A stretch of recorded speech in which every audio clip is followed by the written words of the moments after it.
On the evening of May 14, 1970, students were gathered on Lynch Street, a road connecting the historically black college Jackson State to the more affluent white neighborhood in Jackson, Mississippi. Police reports alleged that the students had been throwing rocks and bottles at passing white motorists that would yell racial slurs and taunt the students as they passed. Later that evening, a person not believed to be a student set fire to a dump truck.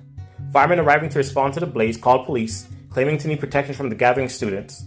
Shortly after midnight on May 15, 1970, a glass bottle was allegedly thrown into the crowd of police, and officers responded by indiscriminately opening fire on the crowd of students and riddling a women's dorm with bullets. In a 30-second barrage of gunfire, police fired 150 rounds into the crowd, killing 2 black students and injuring dozens more. 21-year-old Philip Gibbs and 17-year-old James Green were killed.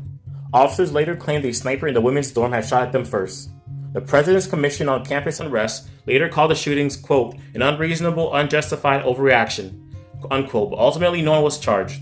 A local grand jury blamed the students, arguing that people who engage in civil disobedience must accept the risk of injury or death by law enforcement. In 1974, the Fifth Circuit Court of Appeals ruled that the officers had overreacted, but they could not be held liable for the 2 deaths that resulted.